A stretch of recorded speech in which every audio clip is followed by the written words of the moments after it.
Warm welcome everyone. Today in the series of Rajasthan history, we will be covering the introductory chapter along with the history of Mewar. Okay, so let's get started.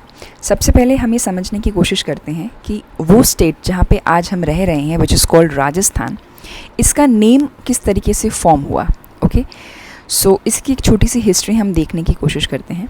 625 AD में हमें एक Basantgarh rock edict मिलता है खीमेल माता या क्षेमकरी माता के मंदिर में, जहाँ पे सबसे पहले ये टर्म राजस्थानादित्य यूज़ हुआ.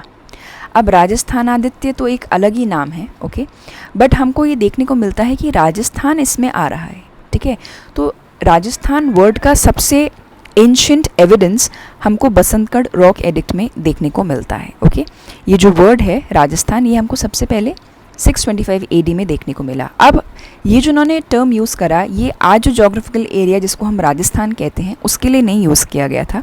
एक्चुअली एंशिएंट टाइम में जो भी एरिया किंग्स या रूलर्स से ऑक्यूपाइड था, मतलब जहाँ जिस भी एरिया में राजाओं का शासन था उसको राजस्थान बोल दिया जाता था. ओके, राजाओं का स्थान दैट इज़ राजस्थान. इस तरीके से जो भी एरिया जहाँ पे किंग्स का रूल होता था उसको राजस्थान बोल दिया जाता था. तो यहाँ 625 AD में तो राजस्थान उस कॉन्टेक्स्ट में यूज़ किया गया था. ओके, बट फिर फर्दर हमने अपने स्टेट का नाम राजस्थान किस तरीके से रखा उसकी हम एक हिस्ट्री देख लेते हैं. 1800 AD में जॉर्ज थॉमस, जो कि मराठास के मर्सनरी कमांडर थे, ओके, उन्होंने इस एरिया को राजपुताना बोल के एड्रेस किया. फिर अगर 1829 AD की बात करें तो एक कर्नल जेम्स टोट थे, जो राजस्थान में जो प्रिंसली स्टेट्स थे पहले, उस प्रिंसली स्टेट्स के पॉलिटिकल एजेंट थे. उन्होंने इस एरिया का नाम दिया रायनाथ या राजस्थान. मतलब नाम क्या दिया, उन्होंने इसको एड्रेस किया एज रायनाथ या राजस्थान, बिकॉज यहाँ पे राजाओं का ही शासन था. ठीक है ना, राजपूत रूलर्स यहाँ पे रूल किया करते थे. तो Colonel James Tod was the first person जिसने इस एरिया को, इस स्टेट को इस नाम से एड्रेस किया. ठीक है, देन 25 मार्च 1948 में जब हमारा प्रिंसली स्टेट्स हट के राजस्थान एक प्रॉपर स्टेट में फॉर्म हो रहा था, उस यूनिफिकेशन के सेकंड फेज़ में इस एरिया का नाम दिया गया राजस्थान यूनियन. ओके, और अल्टीमेटली 26 जनवरी 1950 को जब यूनिफिकेशन प्रोसेस पूरा कंप्लीट हुआ, उस समय यूनानिमस कंसेंट से, with the consent of everyone involved in the process of unification of Rajasthan, इस एरिया को नाम दे दिया गया राजस्थान. ठीक है, तो ये एक छोटा सा हिस्ट्री थी कि ये हमारे स्टेट का नाम किस तरीके से फॉर्म हुआ. तो सबसे पहले इसका ओल्डेस्ट एविडेंस इस वर्ड का बसंतगढ़ रॉक एडिक्ट में देखने को मिला था, बट उस समय मोटिव इस जोग्राफिकल एरिया को राजस्थान नाम देना नहीं था. ये उन्होंने कैजुअली जो भी एरिया राजाओं ने रूल करते थे उसको उन्होंने राजस्थान बोला था. बट फिर इवेंचुअली हम ये देखते हैं धीरे धीरे जॉर्ज थॉमस आए, उन्होंने 1800 AD में इसको राजपुताना बोला. फिर कर्नल जेम्स टोट ने यहाँ को राजस्थान या रायनाथ करके फर्स्ट टाइम एड्रेस किया. फिर second phase of Rajasthan integration में 25 मार्च और 1948 में राजस्थान यूनियन इस एरिया को बोला गया. और फिर अल्टीमेटली जब यूनिफिकेशन हमारा पूरा कंप्लीट हुआ 26 जनवरी 1950 को, तो यूनानिमसली इस एरिया या इस स्टेट को राजस्थान नाम दिया गया. प्रिंसली स्टेट्स हट गए और फिर जब ये एक स्टेट फॉर्म हो गया तब इसका नाम राजस्थान रखा. तो ये एक छोटी सी हिस्ट्री थी. बिकॉज हम राजस्थान हिस्ट्री पढ़ें उससे पहले it is important to understand कि इस पर्टिकुलर स्टेट को ये नाम क्यों दिया गया और कैसे दिया गया. Okay, excuse me. So this was about the name evolution of the state. Okay, now moving on, हम ये देखते हैं कि जो हमारे इंस्क्रिप्शंस होते हैं उसमें या तो रूलर्स की डिटेल होती है कि कौन से रूलर ने कौन से एरिया को रूल किया, कौन सा वॉर जीता, ठीक है, क्या सोशली कंट्रीब्यूशन किया, क्या कंस्ट्रक्शंस किए. तो ये सब बातें जो रूलर्स हुआ करते थे वो रॉक्स पे एनग्रेव करवा दिया करते थे ताकि हिस्ट्री में उनका नाम याद किया जाए, उनका नाम ग्लोरियस हो और उनको याद किया जाए लंबे समय तक. इस वजह से वो अपने कॉन्ट्रीब्यूशंस को स्टोन्स पे एनग्रेव करवा देते थे, जिसको अपन इंस्क्रिप्शन कहते हैं, स्टोन्स इंस्क्रिप्शन. तो बसंतगढ़ इंस्क्रिप्शन में एक तो अपन ने देखा कि हमको राजस्थानादित्य नाम देखने को मिला. अपार्ट फ्रॉम दैट उसमें क्या क्या इन्फॉर्मेशन थी थोड़ा हम ये देख लेते हैं. तो बसंतगढ़ रॉक एडिक्ट या बसंतगढ़ इंस्क्रिप्शन में एक किंग हुए, किंग वरमालत, जो कि चावड़ से बिलोंग करते थे, चावड़ के किंग थे. उनके एक फ्यूडल लॉर्ड थे, सामंत थे उनके, नेम्ड एज राजल। तो राजल की इन्फॉर्मेशन हमको बसंतगढ़ इंस्क्रिप्शन से मिलती है, और राजल के फादर नेम्ड एज सत्याश्रय, उनकी भी इन्फॉर्मेशन बसंतगढ़ इंस्क्रिप्शन में हमें देखने को मिलती है। ठीक है, तो बसंतगढ़ इंस्क्रिप्शन में हमने देखा कि किंग वरमालत के जो फ्यूडल लॉर्ड थे राजल, उनकी प्लस उनके फादर की इन्फॉर्मेशन मैंशनड है। ऑलराइट, देन मूविंग ऑन, अगर हम जॉर्ज थॉमस की बात करें तो ये मर्सनरी कमांडर थे मराठास के, और इन्होंने बीकानेर, जयपुर, उदयपुर इन सब एरिया पे अटैक भी किया था। इनको राजस्थान में लोग जाज फिरंगी बोल के एड्रेस करते थे, बिकॉज डेफिनेटली राजस्थान लोकल्स को ये इंग्लिश नेम जॉर्ज नहीं बोला जाता होगा, तो बेसिकली अपने देख सकते हैं कि उन्होंने इसको जाज फिरंगी बोल के एड्रेस किया। फिरंगी मीन्स एनी फॉरेनर, तो जाज फिरंगी नाम था इनका राजस्थान में, लोकलाइट्स इनको इसी नाम से जानते थे। और इनकी बायोग्राफी लिखी थी विलियम फ्रैंकलिन ने, और उसका नाम था military memoirs of George Thomas. ठीक है, 1805 में जॉर्ज थॉमस के ऊपर एक बायोग्राफी लिखी गई बाय विलियम फ्रैंकलिन, जिसका नाम था military memoirs of George Thomas. Okay, ध्यान रखिएगा कि he was mercenary commander of Marathas. Okay, अगर हम कर्नल जेम्स टोड की बात करें तो ये भी हिस्टोरियन थे, और इन्होंने 2 बुक्स लिखी, travels in western India and annuls and antiquities of Rajasthan. तो ये कर्नल जेम्स टोड के बारे में, ये पॉलिटिकल एजेंट थे प्रिंसली स्टेट के, और ऑथर भी थे ये। तो इन्होंने 2 बुक्स लिखी, annals and antiquities of Rajasthan and travels in western India. Alright, so ये एक छोटा सा इन्फॉर्मेशन था रिगार्डिंग कि राजस्थान स्टेट का नाम किस तरीके से हमने फॉर्म किया, और कुछ हिस्टोरियंस और इंस्क्रिप्शन की हमने डिस्कस किया। Now moving on towards the very first important topic of Rajasthan history, that is the history of Mewar. हम देखते हैं कि जो मेवाड़ की हिस्ट्री है वो सबसे ग्लोरियस हिस्ट्री है, सबसे बड़ा एरिया था मेवाड़ का। ऑलराइट, और इसकी जो हिस्ट्री है वो राजस्थान में बहुत प्राउड के साथ लोग सुनते और सुनाते हैं। सो हम सबसे पहले मेवाड़ की हिस्ट्री पढ़ेंगे। तो राजस्थान जब यूनाइट नहीं हुआ था, जब ये प्रिंसली स्टेट में था, तो यहाँ पे एक टेरिटरी थी नेम्ड एज मेवाड़। और मेवाड़ में कौन कौन से एरियाज़ इंक्लूड हुआ करते थे, तो जो उदयपुर, चित्तौड़गढ़, प्रतापगढ़, भीलवाड़ा और राजसमंद वाला एरिया है, आप इस मैप में भी देख सकते हैं। ओके, चित्तौड़, भीलवाड़ा, राजसमंद, उदयपुर, इन एरिया को, भीलवाड़ा, इन एरिया को मिक्स करके हम मेवाड़ बोल के एड्रेस किया करते थे। ठीक है, so areas of Mewar is Udaipur, Chittorgarh, Pratapgarh, Bhilwara and Rajsamand. एक पॉइंट आप ध्यान रखिएगा कि डूंगरपुर और बांसवाड़ा को हम वागड़ में इंक्लूड करते हैं, तो ये मेवाड़ वाले एरिया में इंक्लूडेड नहीं होते। ओके, बहुत सी बार चिल्ड्रन मेक मिस्टेक कि डूंगरपुर और बांसवाड़ा को भी मेवाड़ में इंक्लूड कर लेते हैं, but you should not make this mistake. तो जो एरियाज़ हैं मेवाड़ के वो है उदयपुर, चित्तौड़गढ़, प्रतापगढ़, भीलवाड़ा एंड राजसमंद। आप मैप में ये प्रॉपरली विजुअलाइज कर सकते हैं कि ये एरियाज़ हैं मेवाड़ के। ठीक है, अब हम अगर मेवाड़ के एंशंट नेम की बात करें कि मेवाड़ को पहले किस नाम से बोला जाता था, तो पहले इसको मेदपाट बोलते थे, क्योंकि यहाँ पे हिस्ट्री में देखने को मिला है कि एक मेद या मेर कास्ट के लोग यहाँ पे रहते थे, तो इस वजह से इसको मेदपाट बोल दिया जाता था। ऑलराइट, इसका एक और नाम है प्रागवाट, क्योंकि मेवाड़ एक प्लाटो रीजन पे कंस्ट्रक्टेड है। ओके, एक प्लाटो रीजन पे बिल्ट है, that's why it is called Pragvat. और मेवाड़ को शिवी जनपद भी कहा जाता था। अब ये शिवी जनपद इसको क्यों बोलते थे, क्योंकि पंजाब साइड की कुछ कास्ट थी लाइक शिवी, योद्धे, ये लोग जब सिकंदर ने पंजाब के एरिया पर अटैक किया था तो ये लोग परेशान होकर राजस्थान स्विच कर गए थे। तो इन कास्ट में से जो शिवी कास्ट थी वो मेवाड़ रीजन में आ गई थी। ठीक है, तो इस वजह से because of this Shivi caste people इस एरिया का नाम शिवी जनपद भी बोल दिया गया। तो इतना डिटेल में आपको करने की ज़रूरत नहीं है, बस आप ये ध्यान रखिएगा कि इसका नाम था मेदपाट, प्रागवाट एंड शिवी जनपद। ऑलराइट, देन मूविंग ऑन, सबसे पहला अब अगर हम किसी डायनेस्टी की बात करें जो सबसे प्रोमिनेंट और ग्लोरियस डायनेस्टी रही है मेवाड़ के हिस्ट्री की, तो वो हैं गुहिल्स। ओके, तो गुहिल्स हम as a very first dynasty Mewar की, राजस्थान में मेवाड़ की हिस्ट्री में पढ़ते हैं, क्योंकि it is very influential dynasty of Mewar history. Okay, तो हम गुहिल्स का सबसे पहले पढ़ेंगे. So it is traced from the history that the main dynasty which possesses a prestigious history of Mewar was Guhils. Okay, अब ये गुहिल्स कौन थे, इनका फिर फर्दर किस तरीके से इवोल्यूशन हुआ, अब हम ये देखते हैं. तो पहली थ्योरी बोलती है कि 566 AD में एक गुहिल नाम का आदमी था जिसने इस डायनेस्टी को फॉर्म किया था. ओके, और गुहिल के जो फादर थे वो थे शिलादित्य, जो वल्लभी गुजरात में जो एक जगह है वहाँ के रूलर थे. और उनकी गुहिल की मदर थी पुष्पावती. गुहिल की स्टोरी ये है कि पुष्पावती मेवाड़ की तरफ आई थी.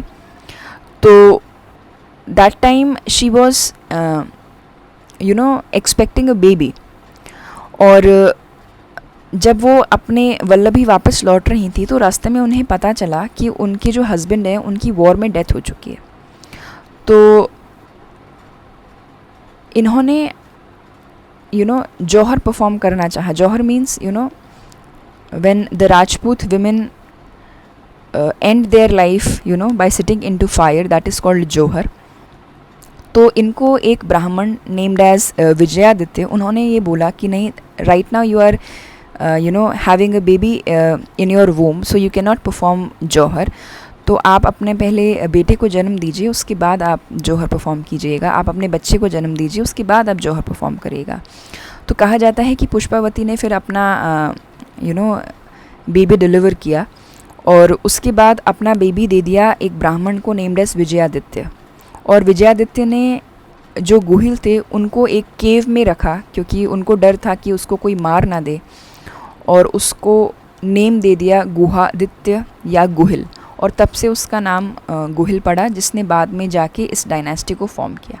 ये एक थ्योरी बोलती है, इसका कोई कंफर्मेशन नहीं है, बट ये एक थ्योरी ऐसा बोलती है कि गुहिल कहाँ से आए थे. तो गुहिल शिलादित्य के बेटे थे जो वल्लभी के रूलर थे. उनकी मम्मी पुष्पावती थी जिन्होंने उनको डिलीवर करके फिर जौहर परफॉर्म कर लिया था. और गुहिल को विजयादित्य नाम के एक ब्राह्मण थे जिन्होंने पाला था और फिर फाइनली उन्होंने बड़े होके राज्य संभाला मेवाड़ का और गुहिल डायनेस्टी फॉर्म करी. ये एक स्टोरी होती है या एक थ्योरी है गुहिल्स के बारे में कि गुहिल का किस तरीके से फॉर्मेशन हुआ गुहिल डायनेस्टी का. गुहिल डायनेस्टी को सूर्यवंशी भी बोला करते थे.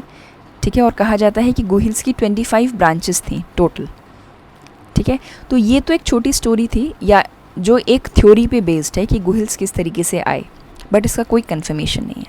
ठीक है, सेकंड थ्योरी कहती है कि गुहिल्स आनंदपुर वडनगर से आए थे.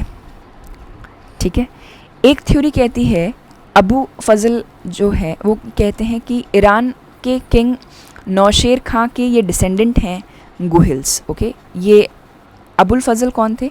अकबर के कोर्ट के हिस्टोरियन थे. ओके, और इन्होंने ये बोला था कि जो गुहिल्स थे ये ईरान के किंग है नौशेर खां, उनके डिसेंडेंट्स हैं. तो इसने एकदम ही अलग बात कर दी. थ्योरी फर्स्ट ने एकदम अलग बोला कि ये वल्लभी के रूलर शिलादित्य के बेटे थे गुहिल. थ्योरी सेकंड बोलती है कि ये आनंदपुर वडनगर से आए थे. ठीक है, थ्योरी थर्ड अबू फजल एकदम ही डिफरेंट बात कर रहा है, इनको नौशेरवा खां के डिसेंडेंट बता रहे गुहिल्स को.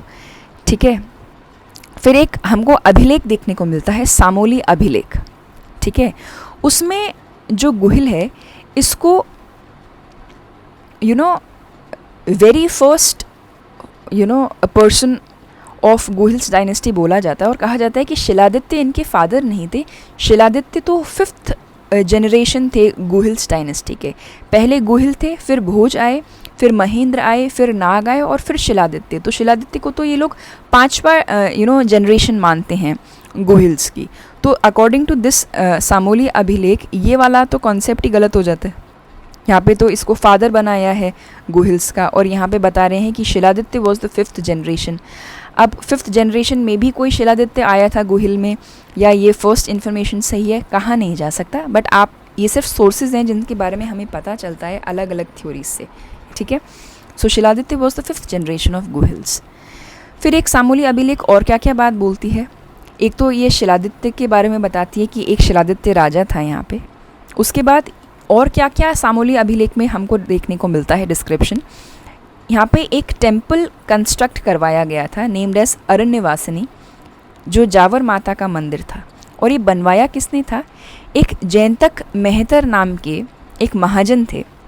महाजन मीन्स बनिया, ठीक है ना, जो वटनगर बसंतगढ़ से आए थे। बसंतगढ़ सिरोही में जो जगह है, तो ये जयंतक मेहतर यहाँ से आए थे सिरोही से टू मेवाड़, ओके। और इन्होंने यहाँ पे एक अरण्यवासिनी का मंदिर बनाया था। और कहा जाता है बाद में फिर उन्होंने देवबुक एक जगह थी जहाँ पे उन्होंने अग्नि को अपने आप को समर्पित कर दिया था। उन्होंने अपना लाइफ एंड कर दी थी। उनको लगा था कि now I have lived my entire life, now I want to attain what nirvana. तो मे बी उन्होंने फायर बाथ ले लिया, अग्नि में बैठ गए और उन्होंने अपना लाइफ एंड कर दिया जयंतक मेहतर ने। बट हमको सामोली अभिलेख में जो देखने को मिलता है, एक तो शिलादित्य के बारे में इन्फॉर्मेशन मिलती है कि ये 5th जनरेशन थी गुहिल्स की, और ये भी देखने को मिलता है कि जयंतक मेहतर जो कि बसंतगढ़ या वटनगर से आए थे मेवाड़ में, उन्होंने जावर माता का मंदिर बनवाया था अरण्यवासिनी करके। और फिर इवेंचुअली उन्होंने fire bath, he took the fire bath at Devbuk, Devbuk जगह पे इन्होंने अग्नि में अपने आप को समर्पित कर दिया था, okay. He ends his life there, he ended his life there, okay. तो ये कुछ इन्फॉर्मेशन है जो सामोली अभिलेख में हमें देखने को मिली है। ये इतनी इम्पॉर्टेंट नहीं है हमारे लिए, इम्पॉर्टेंट है कि इसमें शिलादित्य के बारे में जो इन्फॉर्मेशन थी वो हमारे लिए ज़्यादा इम्पॉर्टेंट है, ऑलराइट। तो ये तो हमने गुहिल्स किस तरीके से आए वो हमने देखा, अलग अलग थ्योरीज पढ़ी। बट देखते हैं कि गुहिल्स में जो सबसे इन्फ्लुएंशियल और सबसे पहले जो एक ग्लोरियस पर्सनालिटी थे वो थे बप्पा रावल, ठीक है। अभी बप्पा रावल कौन थे और किस तरीके से आए मेवाड़ में, इसका हम छोटा सा डिस्क्रिप्शन देखते हैं, ऑलराइट। तो कहा जाता है कि उदयपुर में एक जगह है नागदा, ओके। वहाँ पे एक संत थे जिनका नाम था संत हारित, ठीक है। और संत हारित जो थे वो लकुलिश जो शिव संप्रदाय होता है उससे बिलोंग करते थे।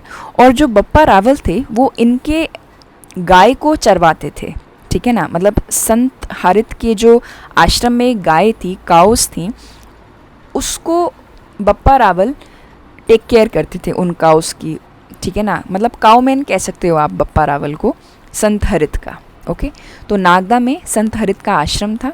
संत हरित जो थे वो लकुलिश संप्रदाय से बिलोंग करते थे।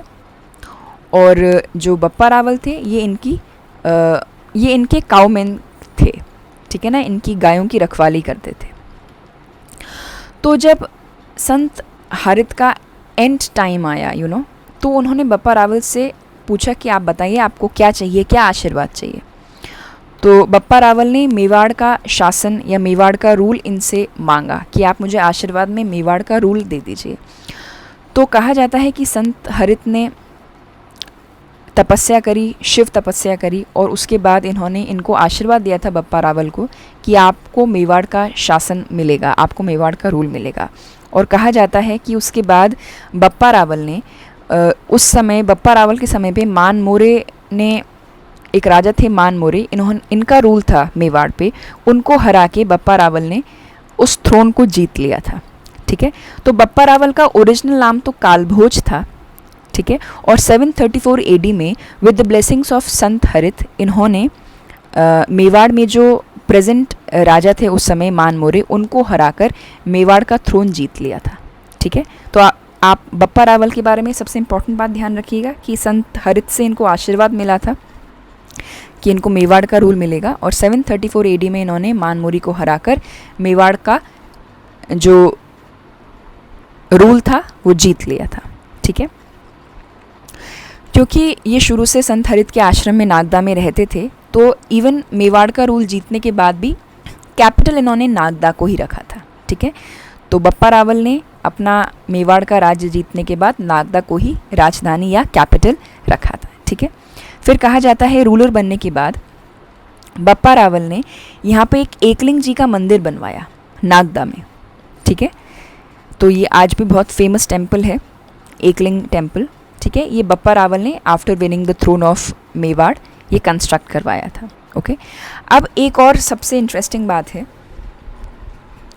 रावल क्योंकि जिस डायनेस्टी से बिलोंग करते थे वहाँ पे रावल एक उस कास्ट को एड्रेस करते हुए एक नेम होता था कि रूलर्स अपने आगे लगा लेते थे। तो इरावल तो इनका जो ये जिस कास्ट से बिलोंग करते थे उसका एक एड्रेसल हुआ, और बप्पा इनको इसलिए बोलते थे, किसी भी एल्डरली पर्सनालिटी को रिस्पेक्ट देने के लिए ये टाइटल यूज़ होता है बप्पा। ओके, सो ये वो टाइटल था जो बप्पा रावल को दिया गया था।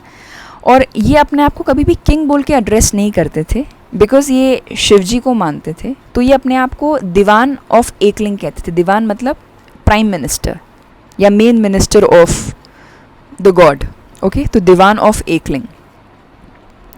तो अपने आप को ये कभी भी रूलर नहीं मानते थे। ये बोलते थे कि मैं एकलिंग जी का दीवान हूँ और उनके डायरेक्शंस में मैं अपने टेरिटरी को सर्व कर रहा हूँ, कि मेरे को डायरेक्शंस दे रहे हैं लॉर्ड शिवा और लॉर्ड शिवा के डायरेक्शन से ही मैं रूल कर रहा हूँ। तो उन्होंने कभी भी अपने आप को किंग नहीं बोला, उन्होंने अपने आप को हमेशा बोला दीवान ऑफ एकलिंग, कि मैं एकलिंग जी का दीवान हूँ, मिनिस्टर हूँ मैं एकलिंग जी का, और उन्हीं के डायरेक्शंस में मैं मेवाड़ को सर्व करूँगा। ठीक है, तो ये जो थ्योरी होती थी, आपने देखा कि बहुत से मुस्लिम रूलर्स भी अपने आप को इस तरीके से ही एड्रेस करते थे।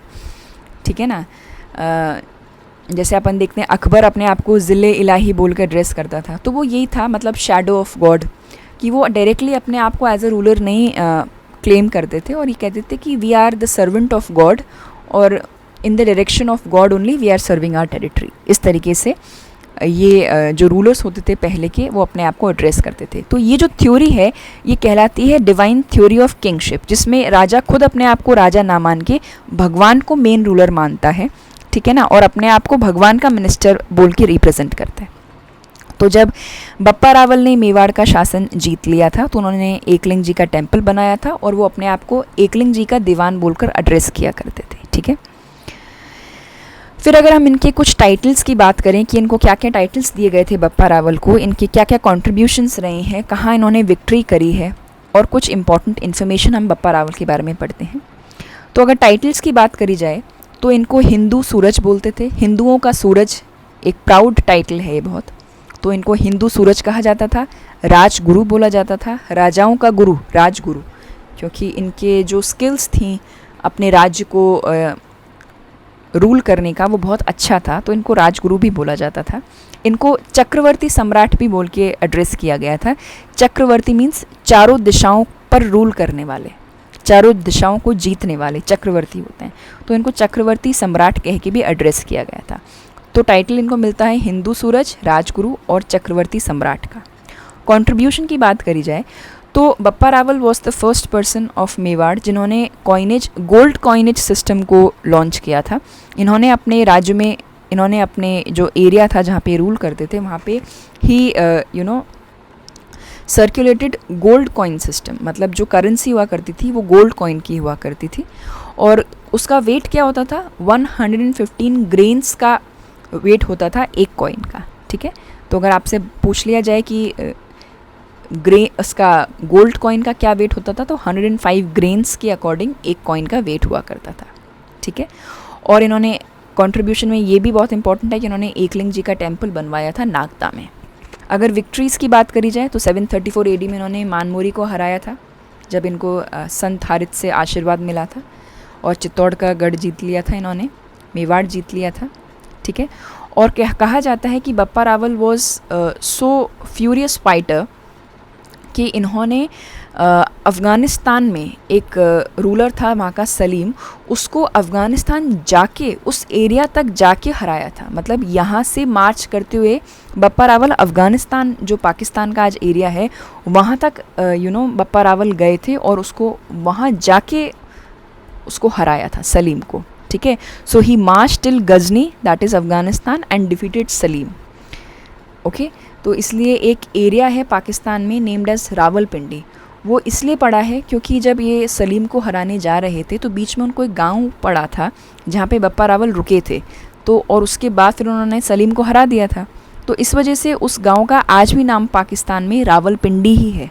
सो ऑलवेज रिमेंबर कि वो जो रावलपिंडी पाकिस्तान का है वो बप्पा रावल के ही नाम से पड़ा था। फिर अपन CV वैद्य की बात करें, एक हिस्टोरियन है। इन्होंने बप्पा रावल को फ्रेंच कमांडर चार्ल्स मार्टल से कंपेयर किया था। चार्ल्स मार्टल फ्रेंच का बहुत ही उम्दा कमांडर, बहुत ही फ्यूरियस कमांडर हुआ करता था। तो बप्पा रावल का कंपैरिजन सी चिंतामणि विनायक वैद्य ने चार्ल्स मार्टल से किया था। और रावलपिंडी जो पाकिस्तान में एक जगह है वो बप्पा रावल से ही पड़ी थी, क्योंकि वो गजनी गए थे सलीम को हराने के लिए, ठीक है। और फिर कहा जाता है इन्होंने सलीम को हरा दिया था और सलीम की जगह पर अपने नेफ्यू को वहाँ पोस्ट कर दिया था। तो ये कुछ इन्फॉर्मेशन थी रिगार्डिंग बप्पा रावल, ठीक है, जिन्होंने बहुत ही एक ग्लोरियस हिस्ट्री मेवाड़ की क्रिएट की थी, ठीक है। अगर थोड़ा सा रिविजन करें तो संत हरित के ये काउमेन थे।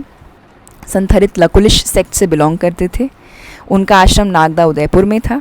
बप्पा रावल को संत हरित ने आशीर्वाद दिया था मेवाड़ के रूल के लिए। बप्पा रावल का रियल नेम काल भोज था। 734 एडी में बप्पा रावल ने मान मोरे को हराकर मेवाड़ का थ्रोन जीत लिया था।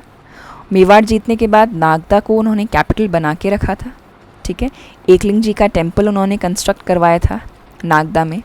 अपने आप को वो रूलर नहीं बोलते थे, अपने आप को वो दीवान ऑफ एकलिंग कह के ही एड्रेस करते थे। टाइटल्स उनको मिला था हिंदू सूरज, राजगुरु, चक्रवर्ती सम्राट। उन्होंने गोल्ड कॉइन सिस्टम, जो करेंसी सिस्टम है, वो गोल्ड कॉइन का लॉन्च किया था। एकलिंग जी का मंदिर बनवाया था, ठीक है। उन्होंने मानमोरी को हरा के चित्तौड़ या मेवाड़ का थ्रोन जीत लिया था। गजनी तक जाके उन्होंने सलीम को डिफीट दिया था, इसलिए उनको रावलपिंडी नाम ही बप्पा रावल के नाम से पड़ा था पाकिस्तान में। और सीवी वैद्य ने उन्हें चार्ल्स मार्टल से कंपेयर किया। ऑलराइट, सो ये हमारा बप्पा रावल के बारे में इंफॉर्मेशन थी। अब मैंने इस सेशन के बाद एक रिवीजन क्वेश्चंस बनाए, जिनको अपन अगर थोड़ा सा आंसर करेंगे तो हमारा इस टॉपिक का रिवीजन हो जाएगा, ठीक है। सो अगर हम फर्स्ट रिवीजन क्वेश्चन की बात करें तो who was disciple of saint Harit, तो हमने देखा संत हरित के जो डिसाइपल थे वो बप्पा रावल थे। संत हरित जो थे वो किस प्लेस से बिलोंग करते थे, तो नागदा से बिलोंग करते थे संत हरित, ठीक है। Bappa entitled himself with which post, तो बप्पा अपने आप को एकलिंग का दीवान बोल के एड्रेस करते थे, Diwan of Ekling. Who blessed Bappa Rawal with the kingdom rule of Mewar, तो संत हरित ने इन्हें ब्लेसिंग दिया था। Who blessed Bappa Rawal with the kingdom rule of Mewar, तो संत हरित, ओके। फिर टाइटल कौन कौन से गिवन थे बप्पा रावल को, तो इनको हिंदू सूरज बोल के रिप्रेजेंट किया जाता था, चक्रवर्ती सम्राट बोल के रिप्रेजेंट किया जाता था, राजगुरु बोल के इनको रिप्रेजेंट किया जाता था, ठीक है। What was the sect of saint Harit, संत हरित जो थे वो किस संप्रदाय से थे, तो ही वॉज फ्रॉम लकुलिश संप्रदाय, ओके। फिर who was defeated by Bappa in Ghazni, तो Salim was defeated by Bappa Rawal in Ghazni. Which temple was constructed in Nagda, तो Ekling temple was constructed in Nagda. Name of the capital of Mewar at Bappa reign, Bappa के टाइम पे, बप्पा रावल के टाइम पे मेवाड़ का capital क्या था, नागदा, ठीक है। Weight of 1 gold coin at Bappa reign, Bappa के टाइम पे, बप्पा रावल के टाइम पे जो गोल्ड कॉइन था उसका क्या वेट था, 115 ग्रेन्स, ठीक है। What was the actual name of Bappa Rawal, तो इनका नाम था Kal Bhoj, okay. Who was defeated by Bappa Rawal in the war of occupying the Chittor throne, Chittor या मेवाड़ के थ्रोन को जब जीतना था तो बप्पा रावल ने किसको हराया था, Man More, alright. And who compared Bappa Rawal with the French commander Charles Martel, Bappa Rawal को चार्ल्स मार्टल से कंपेयर किसने किया था, तो चिंतामणि विनायक वैद्य, ये एक हिस्टोरियन थे, इन्होंने बप्पा रावल को फ्रेंच के कमांडर चार्ल्स मार्टल से कंपेयर किया था। तो ये क्वेश्चंस मैंने इसलिए दिए हैं 1 लाइनर क्वेश्चंस, सो दैट आप जो एंटायर टॉपिक है उसको क्वेश्चन फॉर्म में आप इजीली रिवाइज कर सकें, okay. So this was about Bappa Rawal, alright.